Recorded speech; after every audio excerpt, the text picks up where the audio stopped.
Warahmatullahi wabarakatuh. Salam sejahtera untuk kita semua. Yang saya hormati dan banggakan Gubernur Sumatera Selatan, Saudara Herman Deru, para pejabat Forkopimda Provinsi Sumatera Selatan, Ketua Dewan Pusat PSHT, Kang Mas Haji Isubiantoro, Ketua Umum PSHT, Kang Mas R. Murjoko, Sekretaris Umum PSHT, Kang Mas Tono Suharyanto, para pengurus PSHT se-Indonesia dan perwakilan luar negeri, para pendekar PSHT dimanapun saudara berada. Pertama-tama, marilah kita panjatkan puji syukur kehadirat Allah Subhanahu wa Ta'ala, karena atas rahmat dan karunia-Nya kita masih diberi kesempatan untuk bertemu dalam keadaan sehat walafiat. Sebagai keluarga PSHT, saya memohon maaf karena tidak bisa hadir secara fisik di tengah-tengah saudara sekalian. Karena saat ini saya berada di Bali dalam agenda kerja yang sudah terjadwal sebelumnya. Saya sampaikan terima kasih kepada keluarga besar PSHT yang mengundang saya untuk turut menyumbangkan pendapat dan pikiran dalam acara bersejarah ini, yaitu 1 abad Ternate Emas. Bapak, Ibu, dan hadirin PSHT yang saya hormati, dalam kesempatan ini saya ingin menyampaikan beberapa hal yang penting untuk kita ingat dan kita hayati bersama sebagai warga PSHT. Pertama adalah sejarah lahirnya PSHT, karena hanya dengan mengingat sejarah, kita akan tetap memiliki semangat juang dan dedikasi untuk kebesaran organisasi ini.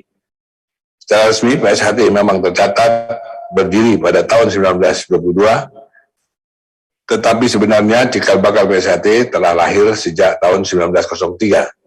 Saat Ki Ageng Ngabei Surodiwiryo meletakkan dasar gaya pencaksilat setia hati di Kampung Tambak Gringsing, Surabaya, yang kemudian diteruskan oleh murid beliau, Ki Hajar Haryo Utomo, yang pada tahun 1922 di Madiun mendirikan Perguruan Pencak Sport Club atau PSC, yang kemudian diganti nama menjadi Pemuda Sport Club yang singkatannya juga sama, yaitu PSC. Sebenarnya penggunaan nama Pemuda Sport Club adalah sebuah penyiasatan saja untuk menghindari kecurigaan penjajah Belanda saat itu, sehingga kata pencak diganti dengan pemuda. Karena itulah Ki Hajar Haryo Utomo dapat dengan leluasa mengajarkan ilmu bela diri kepada rakyat dan pemuda-pemuda di Madiun saat itu. Padahal saat itu ilmu bela diri hanya bisa diajarkan kepada mereka yang berstatus bangsawan saja. Sumbangsi luar biasa pendiri PSHT inilah yang melahirkan cikal bakal pendekar di kalangan rakyat, yang pada akhirnya menjadi cikal bakal para pejuang kemerdekaan. Meskipun tujuan mulia itu harus ditebus dengan pengorbanan oleh Ki Hajar Haryo Utomo, yang kemudian diasingkan oleh Belanda dalam pembuangan ke Jember, kemudian dipindah ke Cipinang dan Padang Panjang. Artinya, PSHT telah memberi kontribusi penting bagi perjuangan kemerdekaan Indonesia, karena cikal bakal berjuang perintis kemerdekaan bangsa ini, salah satunya adalah pendekar-pendekar PSHT yang dididik langsung oleh pendiri PSHT, Eyang Ki Hajar Haryo Utomo. Yang kedua, kita sebagai warga PSHT harus bangga, karena persaudaraan para pendekar PSHT yang saya tahu tercatat memiliki 15 juta pengikut, baik di Indonesia maupun di luar negeri. Ini bukan main-main, sebuah perguruan yang sangat besar dan tentu memiliki magnet yang sangat kuat, sehingga bisa diminati dan diikuti oleh belasan juta pengikut. Dan yang ketiga, PSHT dikenal memiliki banyak sekali falsafah kehidupan yang sangat bijak, yang tertulis dalam kumpulan kalimat bijak warga PSHT. Kalimat-kalimat tersebut hingga hari ini menjadi prinsip hidup setiap warga PSHT secara turun-temurun. Yang saya tahu sedikitnya ada 30 kalimat bijak yang menjadi falsafah bagi warga PSHT, di mana falsafah yang terkandung dalam kalimat-kalimat bijak tersebut hingga kini masih menjadi pegangan dan diamalkan oleh warga PSHT secara turun-temurun. Dan yang terakhir, saya hanya ingin berpesan terkait dengan dinamika organisasi, terutama menyangkut adanya sengketa kepengurusan PSHT, sebaiknya disikapi dengan dewasa dan dengan pikiran yang jernih.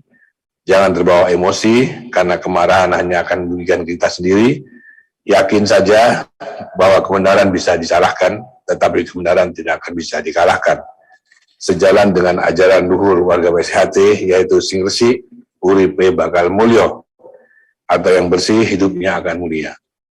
Indonesia adalah negara hukum, pasti pada akhirnya akan membela dan membenarkan siapa yang secara hukum sudah dinyatakan benar. Bapak, Ibu, dan warga PSHT yang saya hormati, pencaksilat Indonesia adalah kebanggaan kita. Adalah akal leluhur yang menjadi bagian yang tidak terpisahkan dari kekuatan kehidupan bangsa Indonesia. Karena di dalam pencaksilat tergabung multi aspek, yaitu aspek mental spiritual, bela diri, seni dan olahraga, sehingga pencaksilat selain hasil cipta, rasa dan karsa kebudayaan yang harus dilestarikan juga merupakan olahraga prestasi yang dipertandingkan sebagai salah satu cabang olahraga. Karena itu pendiri PSHT Ki Hajar Haryo Utomo selalu menekankan landasan hikmat setiap warga persaudaraan setia hati terate, yakni untuk mewujudkan mewayu hayuning bawono atau memperindah keindahan dunia melalui upaya mewujudkan masyarakat adil makmur dan sejahtera lahir batin. Semangat tersebut sama persis dengan tujuan lahirnya bangsa dan negara ini yang dicetuskan para pendiri bangsa melalui amanat pembukaan Undang-Undang Dasar 1945 yang muara akhirnya adalah mewujudkan sila kelima dari Pancasila, yaitu keadilan sosial bagi seluruh rakyat Indonesia. Sehingga saya merasa bangga berada di tengah-tengah warga PSHT yang memiliki cita-cita luhur yang sama dengan para pendiri bangsa ini.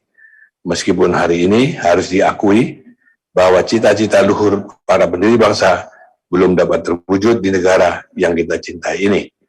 Oleh karena itu, kita harus bersatu padu, bekerja keras, dan melakukan kontribusi nyata untuk membuat Indonesia lebih baik dan membuat Indonesia mampu mewujudkan cita-cita para pendiri bangsa menuju Indonesia yang berkeadilan sosial. Bapak, Ibu, dan warga PSHT yang saya hormati, dalam beberapa kesempatan saya selalu menyampaikan bahwa rencana amandemen konstitusi perubahan kelima yang sekarang tengah bergulir harus kita manfaatkan sebagai sebuah momentum kesadaran bersama sebagai negarawan untuk memikirkan agar Indonesia dapat segera mewujudkan cita-citanya. Indonesia harus lebih berdaulat atas apa yang terkandung dalam bumi, air, udara, dan semua kekayaan alamnya. Indonesia harus berdaulat atas sektor-sektor strategis yang menyangkut hajat hidup orang banyak, mulai dari sektor pangan, kesehatan, pendidikan, serta kebudayaan, dan lainnya. Dan yang lebih penting, Indonesia harus berdaulat dan mampu menyiapkan diri dalam memasuki era disrupsi di segala bidang dan perubahan global yang sudah di depan mata. Tanpa kedaulatan, kita hanya menjadi negara yang diatur dan dikendalikan oleh negara lain, hanya akan menjadi negara yang dipaksa tunduk kepada aturan-aturan global yang tidak adil, dan pada akhirnya kekayaan negara ini akan dikuasai oleh segelintir orang, baik itu bangsa kita sendiri maupun bangsa asing. Itulah pentingnya kita menyatukan pikiran dan kebatinan dalam menyongsong rencana amandemen konstitusi perubahan kelima, dan pemahaman ini harus kita sampaikan kepada rakyat, khususnya kelompok-kelompok masyarakat termasuk warga PSHT sebagai pegiat dan penjaga warisan kebudayaan. Kiranya itu yang dapat saya sampaikan dalam kesempatan ini. Semoga warga PSHT dimanapun berada dapat meneladani sikap dan pikiran pendiri PSHT sehingga tetap hikmat dalam suasana kebatinan para pendiri bangsa. Sekali lagi, terima kasih kepada Kang Mas saya di PSHT. Semoga rapat koordinasi WSHT dalam peringatan 1 abad Ternate Emas berjalan dengan baik dan menghasilkan rekomendasi serta keputusan yang bermanfaat bagi bangsa dan negara Indonesia. Wabillahi taufiq wal hidayah. Wassalamualaikum warahmatullahi wabarakatuh.